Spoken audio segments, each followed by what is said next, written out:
Ok, Apocalypse chapitre 3, verset 14 à 22. Apocalypse chapitre 3, verset 14 à 22. Je lis au nom de l'Éternel. Écrit à l'ange de l'église de Laodicée. Voici ce que dit l'Amen, le témoin fidèle et véritable. Les principes de la création de Dieu. Je connais tes œuvres. Je sais que tu n'es ni chaud, tu n'es ni froid, ni bouillant. Puisses-tu être froid ou bouillant, ainsi parce que tu es tiède et que tu n'es ni froid ni bouillant, je te vomirai de ma bouche. Parce que tu dis, je suis riche, je me suis enrichi et je n'ai besoin de rien. Et parce que tu ne sais pas que tu es malheureux, misérable, pauvre, aveugle et nu. Je te conseille d'acheter de moi de l'or éprouvé par le feu, afin que tu deviennes riche, et des vêtements blancs, afin que tu sois vêtu et que la honte de ta nudité ne paraisse pas, et un collier pour oindre tes yeux, afin que tu voies.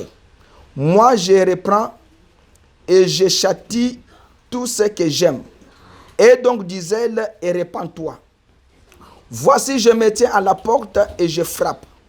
Si quelqu'un entend ma voix et ouvre la porte, j'entrerai chez lui, je souperai avec lui et lui avec moi. Celui qui vaincra, je le ferai asseoir avec moi sur mon trône, comme moi j'ai vaincu et je suis assis et me suis assis avec mon Père sur son trône. Que celui qui a des oreilles entende ce que l'Esprit dit aux églises. Seigneur Jésus, nous avons lu une portion de l'Écriture.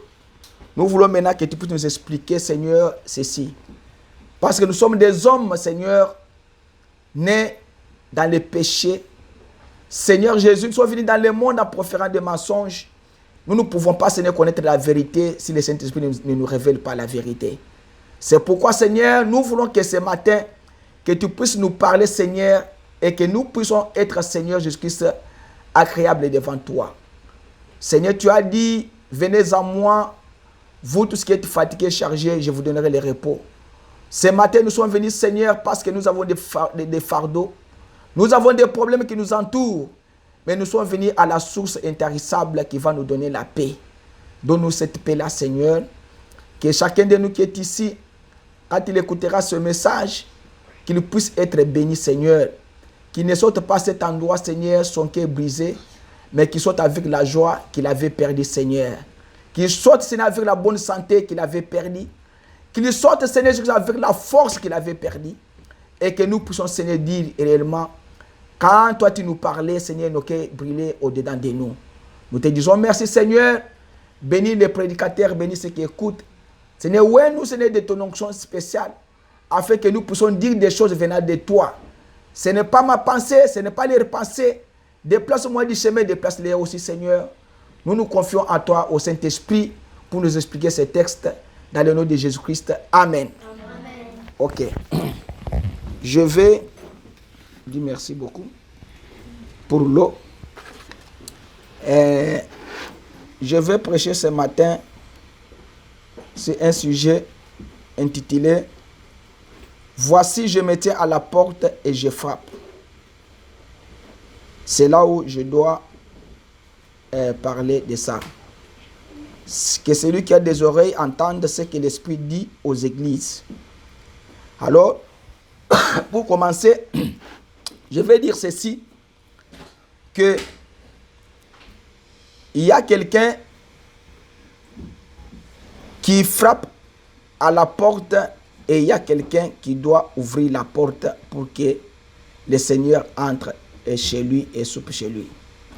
Alors, je ne sais pas si je peux ajouter quelque chose encore dans le livre de Jean, chapitre 10, pour que nous puissions commencer très bien.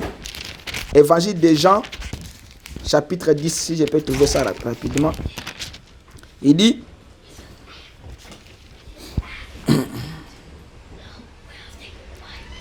au verset 7. Non, je commence au verset 1. Évangile de Jean, chapitre 1, chapitre 10, verset 1.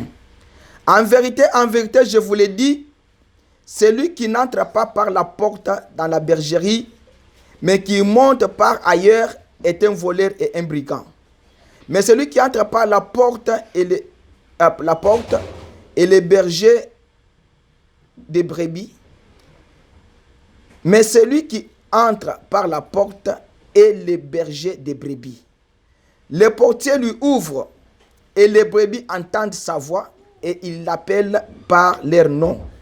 Les brebis qui lui appartiennent et il les conduit dehors.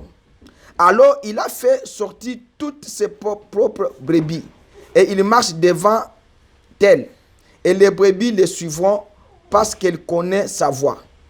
Et ne suivront point un étranger, mais elles fuiront loin de lui parce qu'elles ne connaissent pas la voix des étrangers. Jésus leur dit cette parabole, mais ils ne comprirent pas de quoi il leur parlait. Jésus leur dit encore, en vérité, je vous l'ai dit, je suis la porte des brebis. Tous ceux qui sont venus avant moi sont des voleurs et des brigands. Mais les brebis ne les ont point écoutés. Je suis la porte. Si quelqu'un entre par moi, il sera sauvé et il entrera et il sortira et il trouvera des pâtirages. Amen. Ok. Je vais parler sur, voici je me tiens à la porte et je frappe. Alors Jésus dit que je suis la porte des brebis. Donc il y a plusieurs façons de les prêcher, il y a plusieurs façons de les dire. Mais je vais vous lire quelque chose ici pour qu'on puisse commencer très bien avant de pouvoir commencer. Ce que je vais dire, c'est quoi? Que ce verset biblique, comme William Branham dit que ce verset biblique ne s'adresse pas individuellement aux pécheurs. Non, mais ce verset biblique s'adresse à un individu ou à une église seule, pas deux. Alors il est dit que celui qui a des oreilles entende ce que l'Esprit dit aux églises. Alors il dit que c'est le message de l'église du dernier âge. Parce que nous savons que l'âge de la Odyssée, c'est l'âge auquel nous vivons maintenant, l'âge de la fin. Alors la parole du Seigneur dit que cet âge, c'est l'âge des aveugles, des hommes qui sont nus. Ils ne savent pas qu'ils sont nus. Il dit que cet âge que nous vivons, c'est l'âge où Jésus doit venir dans cet âge. Il n'y a pas un autre âge que Jésus doit venir, c'est dans l'âge de la Odyssée.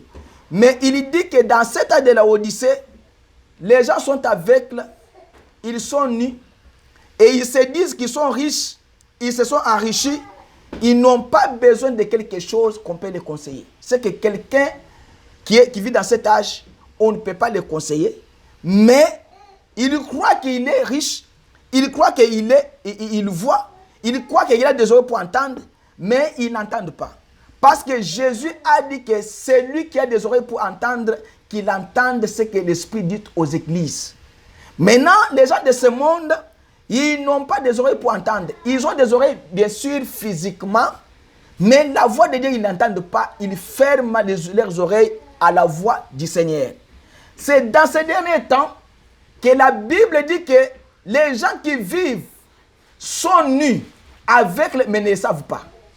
Mais il vous appelle, il vous dit, venez à moi acheter de la collyre afin de oindre vos yeux, afin que vous puissiez voir. Maintenant, la collyre là que Dieu vous dit de venir acheter là, il vous dit que venez à moi, vous tous qui êtes fatigués, chargés, venez les repos, c'est le Saint-Esprit.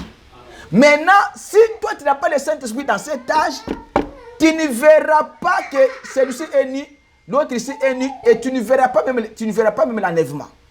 Alors, sans le Saint-Esprit, dans cet âge que nous vivons, tu n'iras pas dans l'enlèvement. C'est pourquoi quand les gens viennent à l'église, nous leur demandons de ne pas s'arrêter seulement sur les baptêmes ou bien sur le fait de venir à l'église. Vous devez aller jusqu'à recevoir le baptême du Saint-Esprit. C'est ça le truc qui va vous introduire au ciel. Alors, il dit que comme ils sont aveugles, et la parole du Seigneur que nous avons C'est ce qu'on appelle ainsi dit le Seigneur. Alors, William Branham dit, pour mettre la base, il dit que ce n'est pas un message personnel adressé à un individu, c'est l'esprit qui nous dit où Jésus se trouve. Jésus se trouve où?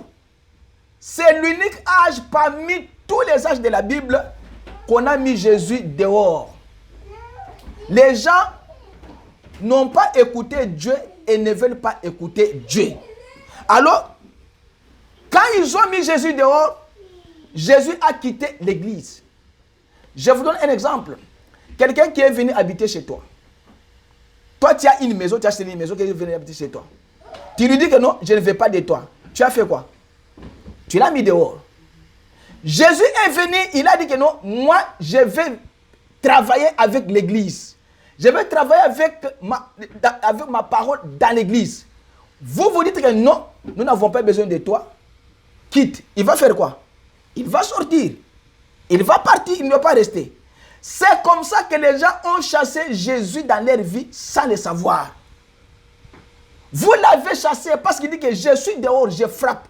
Il n'est pas à l'intérieur. Mais il était à l'intérieur. C'est toi qui l'as fait sortir pour le mettre dehors. Maintenant, il a dit que je suis le bon berger.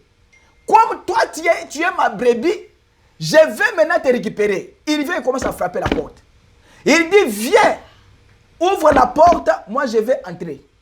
Toi, tu dis que non, tu n'entres pas. Ici, ce n'est pas chez toi. Tu l'as mis dehors. Il dit que, n'est-ce pas la conséquence ou l'aboutissement de logique? Si on laisse la parole de côté pour la remplacer par des choses, des credos, qu'on dépose le Saint-Esprit pour les remplacer par des papes, des évêques, comme les gens qui viennent à l'église, au lieu de prendre la parole du Seigneur, lui regarde dans son pasteur. C'est ça l'erreur que les gens commettent. Le pasteur, c'est un être humain comme vous. Il peut tomber s'il n'a pas le Saint-Esprit comme toutes les autres personnes. Mais si tu mets ta confiance dans la parole du Seigneur, Jésus a connu que c'est son unité. Si vous mettez votre confiance dans votre pasteur, c'est bien. Le pasteur peut prier.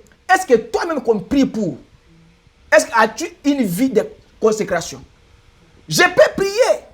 Dieu peut répondre une fois. Mais la deuxième fois, Dieu vous dit que non. Toi, tu pries souvent pour cet homme, pour cette femme. Est-ce que la vie qu'il mène ou qu'elle mène, c'est une vie chrétienne? Dieu voit même la profondeur de vos cœurs. Ce que vous faites dans les ténèbres, Dieu connaît. Quand j'étais enfant, ma mère me disait que non, Dieu voit partout. Moi, j'ai dit que non, jamais Dieu ne voit pas partout. Ma mère me disait maintenant, donne-moi maintenant la raison pour laquelle qui montre que Dieu ne voit partout. J'ai dit ceci. Si j'entre maintenant dans l'eau et l'eau me couvre, est-ce que Dieu peut me voir? Ma mère dit, Dieu a créé l'eau, il voit dans l'eau. J'ai dit, ok.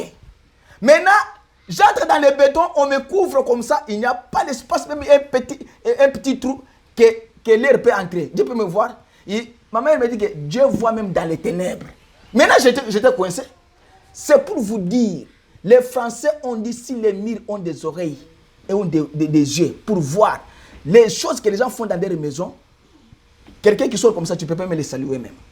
Vous savez que la Bible interdit aux chrétiens de ne pas saluer même les gens qui mènent une mauvaise vie. Là, vous le savez, non? Vous le savez, non? La Bible dit que ne les faites pas entrer dans vos maisons. Ne communiez pas même avec eux. Ça, c'est la Bible qui le dit. Il dit qu'il ne faut pas même manger avec ces gens-là. Toi, l'homme qui a le Saint-Esprit qui part à l'église, on te trouve dans des boîtes de nuit. Tu fais quoi? Tu as pris Jésus, tu l'as mis dehors de la porte, tu l'as chassé dans ta vie. La Bible dit que les hommes doivent aimer leurs femmes. Toi, tu sois avec la femme d'autrui. Tu as fait quoi? Tu as mis Jésus dehors. Qui travaille? Moi, j'ai fait ma vie. Et vous avez votre propre vie. Personne ne peut conserver sa vie. La Bible dit que celui qui cherche à conserver sa vie la perdra. Toi, tu as ta vie. Autre chose. Quand j'ai discuté avec ma mère me disait que Dieu peut fermer l'air, le ciel. Seulement 30 secondes, tout le monde va mourir. C'est ma mère qui me dit ça, qui me disait ça. Dieu peut dire aujourd'hui que comme tu dis que ta vie, ça c'est ta vie à toi, moi je ferme. Parce que Dieu veut quoi? Dieu veut que vous puissiez vivre sa parole. C'est ça l'objectif de Dieu. Dieu ne vous a pas envoyé au monde ou bien en Amérique pour faire la vie. Tu mets un enfant avec cet homme, tu mets un enfant avec cet homme, tu mets un enfant avec cette fille. C'est que toi, tu es l'abuseur des filles d'autrui. Ou bien toi, tu es celui, ou bien tu es la fille qui... Tu commences maintenant à mettre au monde des enfants avec des garçons pour que les garçons là supportent maintenant votre vie. Mais détrompe-toi. Détrompe-toi. La vie que vous avez ne vous appartient pas. La vie appartient à Jésus. Cherchez à prendre Jésus et le faire entrer maintenant dans votre vie. Quand vous conservez votre propre vie, vous allez périr. Vous devez perdre votre vie au prorata de la vie éternelle. Parce que la vie que nous avons, ça va se limiter au mire. Mais la vie éternelle va au-delà du mire. Dieu voit au-delà du mire. C'est que quand je parle ici, celui qui est dehors ici, dehors, derrière moi, Dieu le connaît, mais moi je ne le connais pas. Alors, William Branham dit que voilà ce qu'on appelle l'apostasie. Voilà comment on l'a abandonné. Voilà la porte ouverte à l'antichrist. Car si quelqu'un est venu au nom de son Père et qu'on ne l'a pas reçu, mais rejeté, alors un autre viendra en son nom propre. Il dit que c'est Jean 5, 43. Il dit que l'homme du péché là, il dit que Jean 5, 43 dit ceci. Moi je suis venu au nom de mon Père et vous ne me recevez pas. Jésus n'est pas venu en son nom propre. Il est venu au nom du Père. Mais vous ne l'avez pas reçu. Vous l'avez dit que nous n'avons pas besoin de vous. Jésus frappe à la porte. Il dit, si un autre vient en son propre nom, celui-là, vous le recevez. Les pasteurs là qui viennent à Zotutuka, là, vous diminuez. Mais les pasteurs qui ne tutuka pas, là, vous ne les croyez pas. Les églises où les gens viennent avec des bodys, des collants, c'est là où vous voulez. Vous recevez ces gens comme ça. Les églises où vous venez, quelqu'un qui vient à l'église, une fille, une femme mariée qui vient à l'église, avec tous les reliefs des corps ouverts, visibles. Et vous dites que non, ça c'est l'église. Non. Dieu ne vit pas dans le bosoto, comme on le dit à Lingal. Quand Dieu vous dit habillez-vous comme une dame, vous devez vous habiller comme une dame. Dieu dit aux hommes, vos corps sont réservés à vos femmes. C'est tout. Observez, respectez cela. Il dit que ces gens-là, vous les recevez. Pasteur avec 3 chaînettes au cou. Vous dites pas un pasteur. Ce n'est pas un pasteur. Il est pasteur par le nom, mais Dieu ne le connaît pas. Ce sont des gens comme ça. Jésus dit ici que non. Si un autre vient en son propre nom, vous les recevez. Mais moi, je suis venu au nom du Père. Vous m'avez rejeté. Vous m'avez mis dehors. Osée 5:2 dit quoi? Ils se sont enfoncés dans la corruption de l'apostasie et moi, je les châtie tous. Quand vous vous confiez à vos pasteurs là, à des choses là qui sont contre la parole du Seigneur, Dieu va vous rejeter. 2 Thessaloniciens, chapitre 2, verset 3, dit ceci. Que personne ne vous séduise en aucune manière, car ce jour-là ne viendra pas, que l'apostasie ne soit arrivée auparavant et que l'homme des péchés n'ait été révélé, le fils de la perdition. Il vous dit que personne ne vous séduise pour prendre Jésus et le mettre en dehors de la porte. Vous mettez Jésus à la porte. Ok, il a dit que ok, vous m'avez choisi dans votre maison. Maintenant, je me tiens à la porte. Je frappe. Nous entrons maintenant dans le sujet. Il dit, quand je me tiens à la porte, quand quelqu'un se tient à la porte et frappe, il y a combien de gens? Il y a un seul individu à l'intérieur et un seul individu à l'extérieur. Il a particularisé. Voici, je me tiens à la porte. Il y a une seule porte, un seul individu à l'extérieur et un seul individu à l'intérieur. Je frappe. C'est lui, singulier, qui entend ma voix, une seule voix, pas 2 voix, pas 3 voix, qui ouvre, j'entrerai chez lui et je souperai. Jésus n'entre pas seulement, Mais il entre pour faire quoi? Pour festoyer avec vous.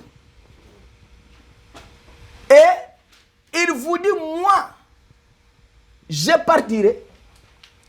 J'irai là-bas pour vous préparer la place. Il y a une seule place, une seule porte, un seul individu à l'intérieur, un seul individu à l'extérieur, une seule voix qui appelle, une seule porte qu'on doit ouvrir. Maintenant, on dit quoi? On dit que avant de faire entrer, réveillez-vous. Nous sommes les matins, réveillez-vous. Soyez attentifs. Ce que je vous dis, c'est nécessaire. Si vous voulez, prenez de l'eau, mettez là-bas. Si vous voulez, prenez de l'eau, buvez. Avant de faire entrer un invité ou la personne qui frappe la porte, il faut savoir qui frappe la porte. C'est pas ça? C'est ça. C'est pourquoi les Américains ont mis les caméras là-bas dans la porte. Mon ami là a mis la caméra dans la maison. Un noir américain venu torse nu frappe la porte. Et l'enfant voulait aller ouvrir la porte. Et mon ami là prend le téléphone, il regarde comme ça. C'est un noir américain torse nu qui frappe la porte. N'ouvre pas. Elle n'ouvre pas. Et j'appelle la police. On appelle la police. On donne la photo. Cet homme ici, il a toujours fait ça aux gens. Allez, la police vient et catch la personne, gel. Avant d'ouvrir la porte, pour celui que vous avez invité là, ou celui qui frappe là, vous devez savoir qui frappe la porte. Alors, et si celui qui frappe la porte, c'est un brigand, il va faire quoi? Il va vous ôter la vie. Parce que quand vous invitez quelqu'un vient, c'est pourquoi dans l'église, à chaque porte de l'église, il y a un diacre. Quand quelqu'un vient, c'est le diacre qui les reçoit. Alors, il les fait entrer dans l'église, il lui donne la place à s'asseoir. Et quand Pierre a été arrêté, Pierre est venu frapper la porte, là où il y avait les disciples. La femme là, qui était là-bas, a entendu quelqu'un frapper la porte. La femme a couru pour aller ouvrir la porte. Et quand Pierre insistait et frappait la porte, au lieu que la femme ouvre la porte, la femme n'a pas ouvert la porte. Elle est allée dire aux disciples, non, c'est Pierre qui est en train de faire quoi? De frapper la porte là-bas. Alors, ils sont venus ouvrir la porte. C'est que quand quelqu'un frappe, vous devez savoir qui frappe à la porte. Il peut être un ennemi ou bien il peut être votre sauveur. Parce que ce n'est pas seulement le Seigneur qui frappe à la porte. Le diable aussi frappe aussi à la porte. Le diable est venu frapper à la porte de Job. Quand? Et il est entré. Le diable est venu. Il a frappé au cœur d'Akab. Il est entré. Le diable est venu. Il a frappé le cœur de Pharaon. Il est entré. Le diable est venu. Il a frappé le cœur de Samson. Il est entré. Et il a fait quoi? Regardez la vie de tous ces gens que je vous dis là. Leur fin était comment? Tous étaient morts. Parce que c'était un ennemi qui frappait à leur porte. Alors il faut savoir qui frappe à votre porte. Parce que Dieu, dans chaque âge, il travaille avec un seul individu. Un seul prophète dans chaque époque. Et dans les derniers jours, Jésus se tient à la porte comme dans la Odyssée et il frappe. Et si quelqu'un entend la voix de Dieu, et il doit faire quoi? Il dit que si quelqu'un entend quoi? Ma voix. Dans Jean 10, il dit que mes brebis connaissent quoi? Ah, vous avez compris maintenant? Quelqu'un qui se tient à la porte. Quand la femme a compris que c'est la voix de Pierre, elle est allée courir et c'est Pierre. Ils sont venus, ils ont entré et c'est Pierre, ils ont ouvert la porte. Si c'était Hérode qui frappait la porte, il n'allait pas ouvrir. Parce qu'il dit que dans les derniers jours, Jésus frappe aussi à la porte du cœur de chacun de vous. Parce que la porte que nous parlons ici, c'est le cœur de l'homme. Il y a d'autres versions qui disent que la porte là, c'est Jésus. Et la clé qui ouvre la porte là, c'est la foi. Ça, c'est de l'autre côté. Ici, nous parlons de la porte. Ici, c'est le cœur, votre cœur là. Il frappe. Et celui qui écoute ma voix, c'est que vous êtes les brebis de Dieu.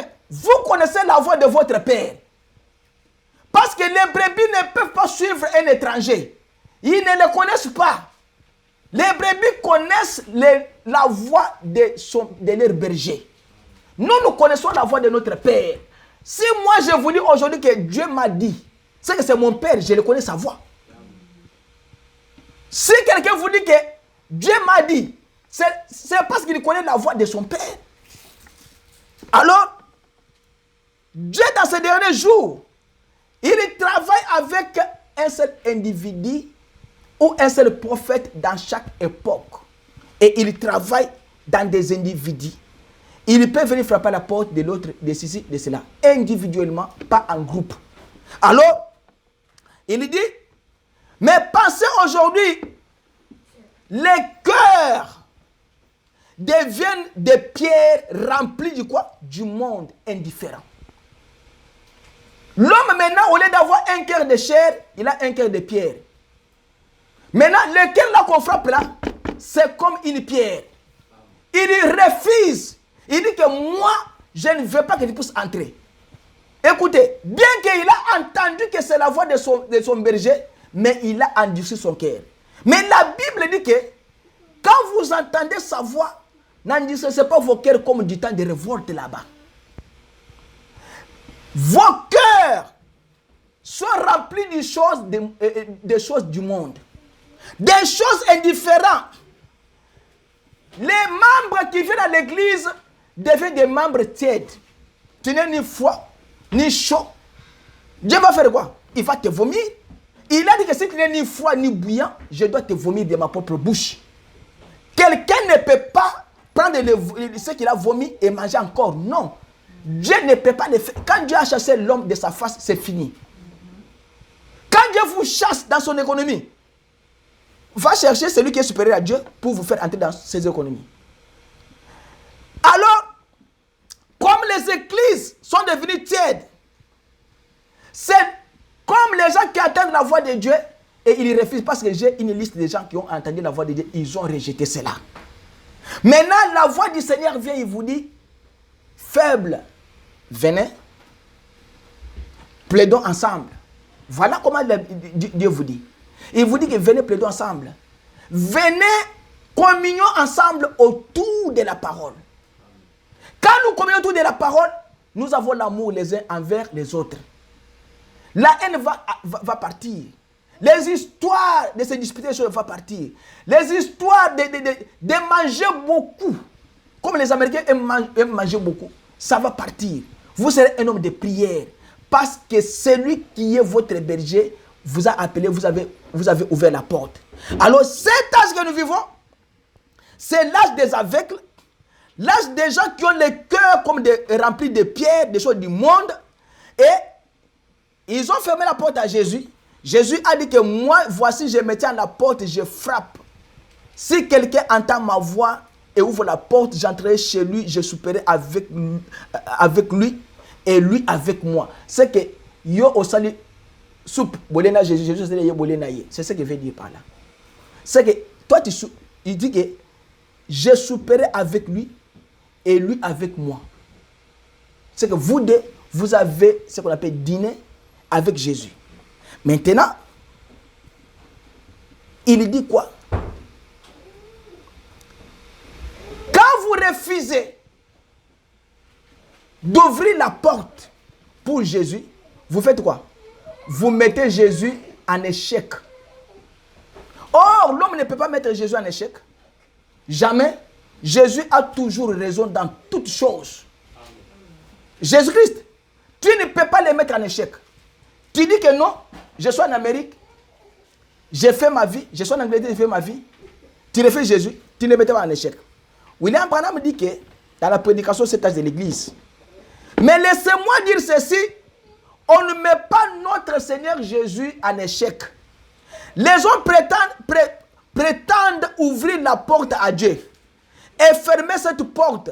Mais ce sont des menteurs. Quelqu'un qui... Parce que quand on dit la porte a une clé. La clé là a la capacité d'ouvrir la porte. Cette même clé a la capacité de faire quoi? De fermer la porte. C'est que la porte elle est là. Pour qu'elle bouge, il faut que la clé, et il faut qu'il y ait une main qui détient la clé pour faire ouvrir la porte. Et vous mettez Jésus en défi. Vous prétendez ouvrir la porte pour Dieu et vous prétendez fermer la porte pour Dieu. Et vous mentez. Parce que quand vous ouvrez la porte, c'est que vous avez accepté que Jésus entre et qu'il puisse vous dire tout ce qu'il a et que vous puissiez accepter. Maintenant, il vient, il vous dit maintenant, vous, Église, ayez la vie de consécration. Est-ce que avez-vous une vie de consécration? Combien de fois vous priez par jour? Parce que vous avez ouvert la porte. Les gens prétendent ouvrir la porte à Dieu et fermer cette même porte-là. Tu as ouvert la porte à Dieu, il est entré, il t'a parlé, tu as accepté. Après, le Seigneur part, tu fermes la porte, tu as que tu avais auparavant. Et c'est tout. Il te dit, il vous dit, ayez la vie de consécration. Il vous dit, priez sans cesse. Il vous dit, vous devez jeûner. Il vous dit, vous devez prêcher l'évangile. Il vous dit, vous devez chanter. Est-ce que vous le faites? Parce que vous avez ouvert. Mais vous n'avez pas maintenu Jésus dans votre maison. Vous n'avez pas maintenu. Bien que vous avez ouvert, vous avez aussi fermé aussi cette porte-là. Mais ce sont des menteurs. Tout ce que le Père lui a donné viendront à lui. Et celui qui vient à lui ne sera aucunement rejeté. Il ne perdra aucun. C'est ce que Jésus a dit d'entre eux. Jean 6, 37 à 39. Quand le dernier membre élu du corps de Christ sera entré, alors notre Seigneur apparaîtra. Jésus a dit dans Jean 6, 37 à 39, que quand le dernier ou la dernière brebis de Dieu entrera, Dieu va fermer la porte derrière. Et c'est fini. Imaginez-vous aujourd'hui si Dieu vient, il vous trouve dans la condition où vous êtes là, que moi je ne connais pas. Ce que vous faites là, moi je ne connais pas ça. La manière dont vous parlez avec les hommes dans des téléphones, moi je ne sais pas. La façon dont vous parlez avec les filles dans les téléphones, moi je ne connais pas. Je ne suis pas Dieu pour voir au travail quand vous êtes là, que non, Dieu m'a montré la vision, que non, frère tel, sœur tel, cause avec quelqu'un au téléphone. Non. Mais imaginez-vous que si Dieu vient, il vous trouve dans cette condition-là. Où ira votre âme? Dieu vient, il vous trouve nu devant une femme d'autrui. Où ira votre âme? Dieu descend, il te trouve avec un verre de bière. Où ira ton âme? Tu sais que Dieu interdit que vous ne pouvez pas vous enivrer. Dieu n'aime pas les soulards. Un papa qu'on a même changé le nom. Son nom n'est pas encore papa fiston, on l'appelle maintenant papa soulard. Et vous comprenez que ça c'est bien. Imaginez-vous si Jésus vient, il te trouve qu'on t'a changé le nom, il va te poser la question, toi tu étais fiston, tu viens devenir papa soulard comment? Explique-moi. Ce n'est pas la condition meilleure pour vous que Dieu vous trouve dans cette condition-là. Cherchez à changer. Nous avons beaucoup de choses à dire dans ce sujet ici. Pourquoi les gens n'ouvrent pas la porte à Jésus? Parce que les gens aiment le monde. Les gens aiment servir un autre maître que Jésus-Christ. Les gens aiment servir leurs idoles que le Seigneur Jésus-Christ. Les gens aiment marcher comme le monde, mais ils partent à l'église. Quand on part à l'église, on doit se discipliner. On doit savoir qu'est-ce que Dieu veut et qu'est-ce que Dieu ne veut pas. Je vais vous donner seulement.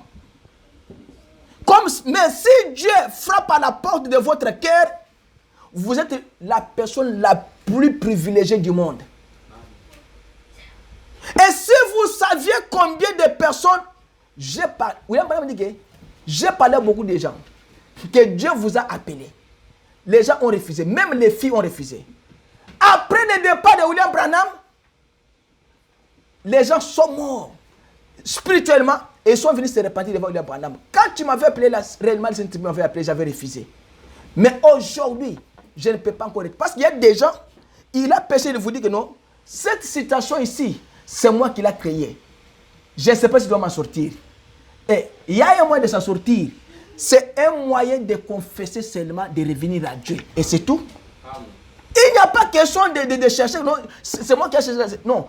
La femme là, Dieu l'avait appelée. William Branham a dit que Dieu t'a appelé. Elle a refusé. Elle a mal répondu à William Branham. Après quoi? Elle a dit que tu m'avais, après 3 ans, tu m'avais réellement appelé, mais j'avais refusé. Le Saint-Esprit m'avait réellement appelé, j'avais refusé. Mais, sachez une seule chose, que quand nous vivons dans ce monde, celui qui a déjà dépassé 25 ans dans sa vie, il commence à écouter l'odeur de la mort. Il y a 3 étapes de la vie. Il y a l'étape de 0 à 7 ans, de 7 ans à 15 ans. Après 15 ans, c'est dans les 25 jusqu'au-delà. C'est qu'à 35 ans, la courbe courbe. Et William Branham dit qu'à partir de 25 ans, vous êtes déjà vieux. C'est que vous commencez déjà à goûter quoi? L'odeur de la mort. C'est ce que William Branham dit. À 35 ans, votre courbe de vie s'est déjà déclinée et c'est tout. Il vous dit qu'à 25 ans même, il y a des rides qui commencent à sortir sur votre visage. Le visage n'a pas changé. Mais imaginez-vous, quand tu vois que figure à 15 ans, et ça dit qu'on a 25 ans, tu ne comprends pas. C'est l'amour qui commence à frapper votre porte. Mais quand l'amour commence à frapper votre porte, vous endurcissez toujours votre cœur pour ne pas croire en Dieu. Il y a un pasteur qui a prêché la prédication à Kinshasa. Il a dit que vous êtes un papa de 65 ans. Vous ne croyez pas toujours en Jésus. Jusqu'au jour d'aujourd'hui. Vous allez croire que si Jésus vient aujourd'hui, il va vous pardonner. Il ne vous pardonnera pas. Il vous a donné beaucoup d'années parce que Dieu avait donné à l'homme la vie éternelle. L'homme a dit que non, je ne veux pas la vie éternelle. Je veux une vie courte. Dieu lui a dit, ok, 999 ans. Dieu lui a donné. L'homme a vécu jusqu'à 990 ans. L'homme a dit que non, je ne veux pas ça. L'homme a raccourci encore. L'homme est descendu de la vie éternelle jusqu'à 70 ans. C'est l'homme, lui ce n'est pas Dieu. C'est l'homme qui a fait ça. Aussi longtemps que les gens viennent beaucoup au monde, se multiplient, les péchés commencent à se multiplier, Dieu commence à réduire les âmes des hommes. Ce n'était pas la volonté de Dieu. Dieu avait créé l'homme pour que l'homme vive éternellement. C'est l'homme qui a dit que non, je ne veux pas vivre éternellement. Il a enlevé la vie éternelle. Maintenant, Dieu lui a dit, ok, comme tu as enlevé la vie éternelle, je te donne 900 ans sur la terre. L'homme a dit oui. À un certain moment, l'homme a dit que non, je ne veux pas 900 ans. C'est le péché jusqu'à ce qu'un jour, nous serons la vie que nous aurons. Dieu va nous descendre jusqu'à 25 ans.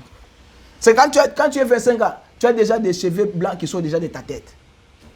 C'est toi, le provocateur, l'auteur de toutes ces choses-là. Parce que Dieu a appelé, tu as refusé. Alors,